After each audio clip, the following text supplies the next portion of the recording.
went on. I feel like it's passing time until the next line. That one, that line was a good one too. Which is an interesting bit, and it gave me something to chew on, which I like, John.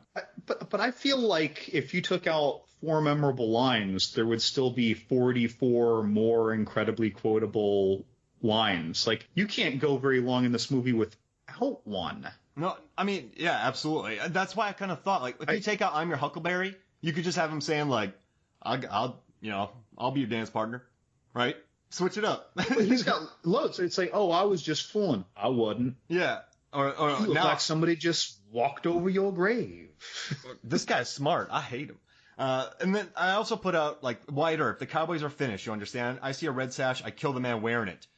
So run, you cur. Tell the other curs the law's coming. And you tell him I'm coming, and hell's coming with me, you hear? Hell's coming with me. You could just have him going, I'm gonna kill all of you.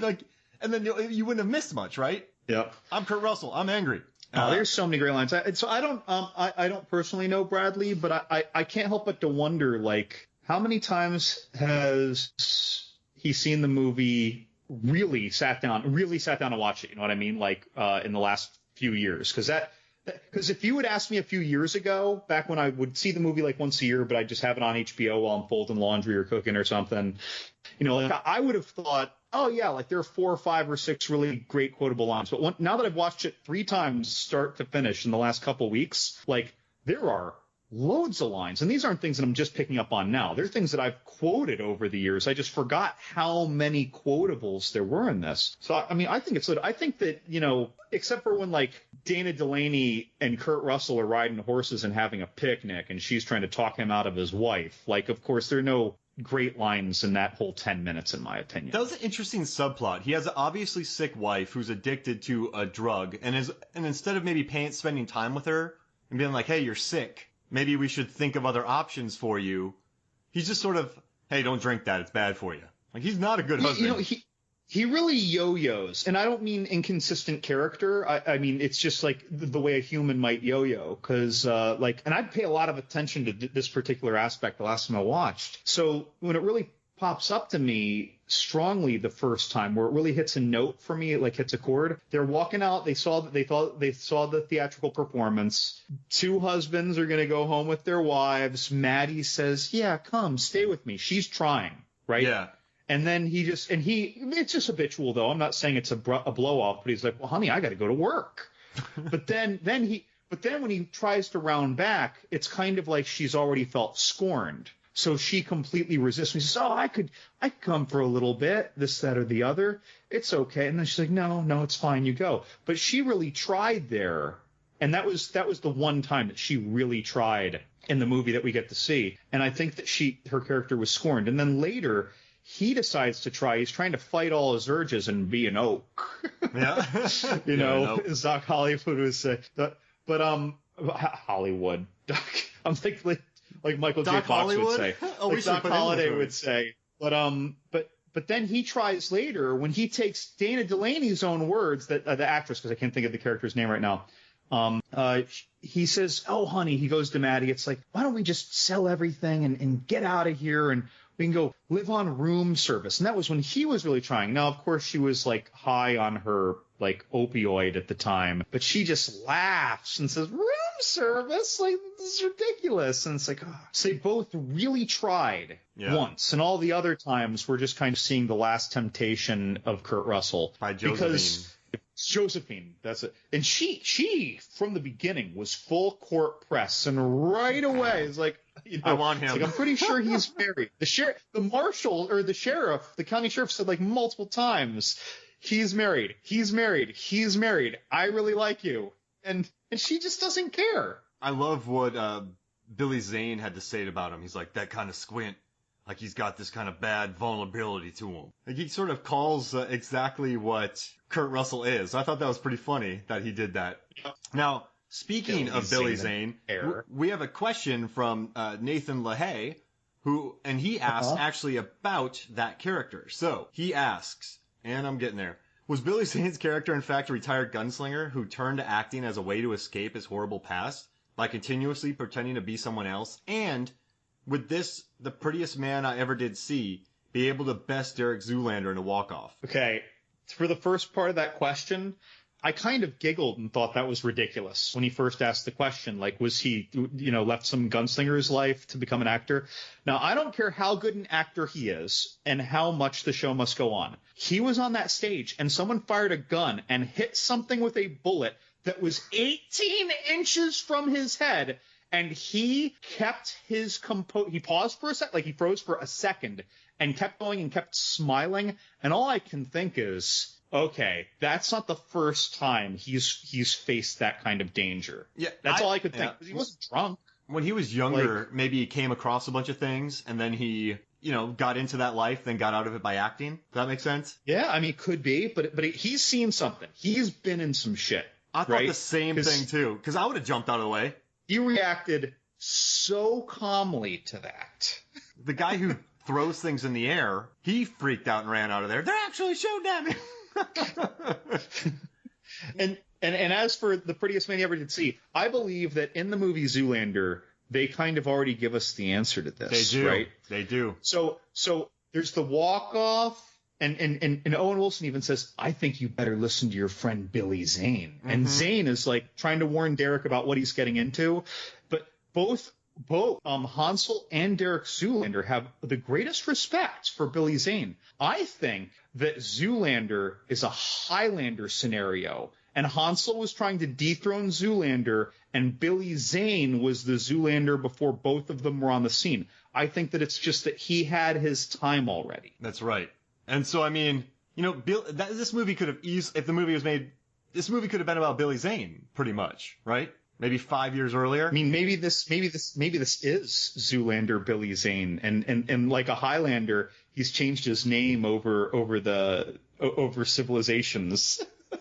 Now, the walk-off, right? So if you think about it, right, Zoolander could only pull off Blue Steel once, right? So he's got that one move in his pocket, and it's not going to be as big the second time around. And in fact, he has a hard time getting that move back. So Billy Zane, I think, would be more consistent in a walk-off, right? More smolder. Yeah. That's what I see. What do you think? I'm with you, man. I think we've given an interesting alternative mythology to Zoolander. I love that. Now, all right. How about this one? Mike Hewitt asks, where does Doc and Ringo's initial meeting, verbal jousting in Latin, rank among the rhetorical duels in westerns and movies in general? I mean, I'm not a western person in general, but the best ever. I mean, you have the class so Once Upon a Time in the West. There's a great scene where at the end of the shootout of that movie, like Sergio Leone's masterpiece. Like that happens. So you have just this guy, Charles Bronson, he plays a dude called Harmonica. And it's just sort of, I don't know. It's a beautiful, all right. So, see, and I haven't even seen it. The only thing that comes to mind for me is Russell Crowe's character in 3:10 to Yuma. The problem is that he was like a scholar who was always talking to a stone. So there was never any proper repartee. It was always like something deep and wise, and maybe even a quote from the Bible. And then Christian Bale would be like, I'm a working man. I gotta pay the bills. Like there was no repartee at all. He quotes some Socrates. Well, I don't know about that. I do know that I got 2 cows, 2 kids, a wife, and a wheat. So I was looking through. Nice shot. So I was thinking about The Third Man. There's a great speech, but that's really owned by Harry Lime, played by Orson Welles. And then you have Seventh Seal. There's like a good duel. That's not like a Western, but you have, you have the good duel there when they're playing chess. I was thinking There Will Be Blood, but it's basically just Daniel Day-Lewis yelling at Paul Dano. Inglourious Basterds is Christoph Waltz destroying everybody. So I thought maybe a good one is The Dark Knight in the interrogation room when they're just going at each other, but he's getting beat up. It's not it's not totally verbal. The Joker is just kind of owning him with words. So I went through a lot of stuff, and I couldn't really I found great discussions, but their back and forth was equal. I couldn't really find that. Maybe in Roadhouse, the final battle between that guy before he gets his throat ripped out. But no, that's not it. God.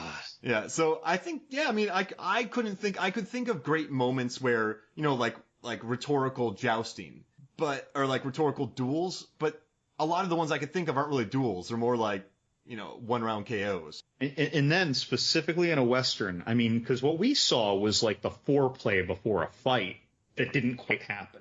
Or at least not at that point in the movie. Like, I guess you could think about maybe Shane. I was trying to think of Good, the Bad, and the Weird. Or, no, Good, the Bad, and the Ugly. I can't think of that. Clint Eastwood didn't talk much. Maybe in Unforgiven, the early scenes between Gene Hackman and Clint Eastwood. But Clint Eastwood wasn't much of a talker. Yeah. Clint Eastwood wasn't much. I mean, he would say cutting, like, kind of smart things, but they weren't eloquent. They weren't like Gene Hackman's character. Yeah. I got 8 kids. Ping! You got me obsessed with that now. I need a new plow. As Socrates would say, a man who plows his lawn is a man who ain't up at dawn. Well, I need a new plow. I don't know. Wait. I need a new plow, and I need respect from my boys and my wife. I like this guy. All right. The next one's from Kieran Sweeney, and it's Will You Be My Huckleberry? I mean, are you Val Kilmer? If that is the case, then no. Nope. Although, if I said no to Doc Holliday, he's just going to find me later in the movie anyway when I didn't expect him. Yeah, and look like I walked over your grave. Yeah, I mean, listen, if you're like, hey, Mark, you want to go to a brewery? I'll be like, yeah, man, I'll be your Huckleberry. I'll be your Hoppleberry. Yeah. And the way he's asking, right? But just being the Huckleberry in general, that you're asking for a fight, and I got to say, like, I don't want to be anybody's Huckleberry anymore. Yeah, I don't want to see you getting stressed out, man. That'd be enough. I don't want to be anybody's Huckleberry again, like, unless they need it, right? Unless it's a loved one or a close friend needs it. But like, just going around, like someone being like, "Hey, John, I'm done. You want to be my Huckleberry?" I'm gonna be like, "I've seen that movie. The answer is no." I'm done Huckleberrying. I'm done Huckleberrying. I'm huckled out. This berry is jam. He's all sweet now. Yeah, my Huckleberry turned into raspberry preserves.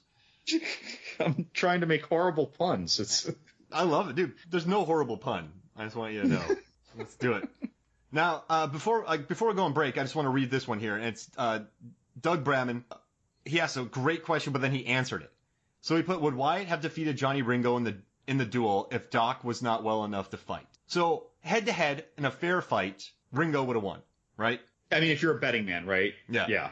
I mean, he's the favorite. He's the odds-on favorite. Like, you're not. Yeah. Like, you're taking the sexy pick if you're taking Wyatt. You know when some people are like, well, I think it's in the rain and it's 70 degrees and they win 65% of the time. Like, if you did that math, you'd pick Wyatt, but Ringo. I'd put money on Ringo every time. Just from what we hear. Like, Doc Holliday said he could beat you. Right. And there was a lot of respect there. I mean, Doc Holliday knew what he was talking about, and Ringo knew what he was talking about. I mean, even Wyatt Earp knew. But then again, Wyatt Earp, in the movie, we have no reason to believe he's experienced with the gun. Yeah. Until he starts killing people. By his own words, we have no reason to believe that he is particularly great with a gun. He is a tough, confident, stalwart man. But he's not you're right. You'd want him on your squad. He's a first tier draft pick, right?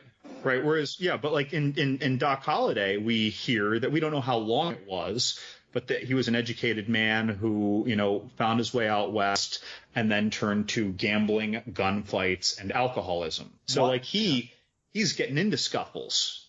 Watch the scene again in the beginning where Michael Rooker looks unhappy after the shootout when they go to the wedding.